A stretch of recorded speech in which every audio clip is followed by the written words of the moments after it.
Hi. ഞാൻ എല്ലാ മാസവും ക്രെഡിറ്റ് കാർഡ് സ്റ്റേറ്റ്മെന്റ് നോക്കുമ്പോൾ എന്റെ മനസ്സിൽ ഒരേ ഒരു പ്രാർത്ഥനയേ ഉള്ളൂ. Hospital expenses കുറയണേ. സോ ഇന്ന് മാസത്തിലെ അവസാനത്തെ വർക്കിംഗ് ഡേ ആണ്. രാവിലെ തന്നെ എന്റെ അനിയന്റെ ഹാർഡ് വർക്ക് കണ്ടില്ലേ. സോ ഇവനെ അല്ലാത്ത സമയം കണ്ടാൽ നമുക്ക് തോന്നുന്ന ഒരു ഫുൾ ലേസി ഫെല്ലോ ആണ്. കയ്യിൽ ഫോൺ ഒട്ടിച്ചു പിടിച്ചതുപോലെയാണ് തോന്നുക. പക്ഷേ വൺസ് യു സ്റ്റാർട്ട് വർക്കിംഗ് അവന്റെ മെഷീൻ പോലെ വർക്ക് ചെയ്തുകൊണ്ടേയിരിക്കും. സൺഡേ വരെ ജോലിക്ക് പോടാ. ലാസ്റ്റ് മന്തിലെ എക്സ്പെൻസ് ട്രാക്ക് ചെയ്യുക എന്നുള്ളതാണ് ഇന്നത്തെ main agenda.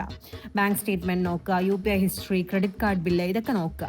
Most of the money ഹോസ്പിറ്റലിലാണ് പോയത്. അതിനൊരു ചെറിയ റീസൺ ഉള്ളിലുണ്ട്. പക്ഷെ ഞാൻ എക്സ്പെൻസ് ട്രാക്ക് ചെയ്യുന്നത് സ്ട്രെസ് ആവാനല്ല, ആക്ച്വലി എവിടെയാണ് പൈസ പോകുന്നത് എന്ന് കറക്റ്റ് ഒരു അവയർനെസ് വരാനാണ്. ലൈഫ് മാറുമ്പോൾ പ്രയോറിറ്റീസ് കൂടും. അപ്പൊ നമ്മൾ സ്മാർട്ടായിട്ട് വർക്ക് ചെയ്യണമെങ്കിൽ കറക്റ്റായിട്ട് നമ്മുടെ കയ്യിൽ കിട്ടുന്ന പൈസ നമ്മൾ എങ്ങനെ യൂസ് ചെയ്യണമെന്നുള്ളത് നമുക്ക് നല്ല വ്യക്തമായിട്ടുള്ള ധാരണ വേണം. പൈസ ഉണ്ടാക്കാനായിട്ട് അത്യാവശ്യം എല്ലാവർക്കും പറ്റും, പക്ഷെ അത് മാനേജ് ചെയ്യുക, അത് കറക്റ്റായിട്ട് സേവ് ചെയ്യുക, അത് കുറച്ച് ടഫ് ആയിട്ടുള്ള ജോബാണ്.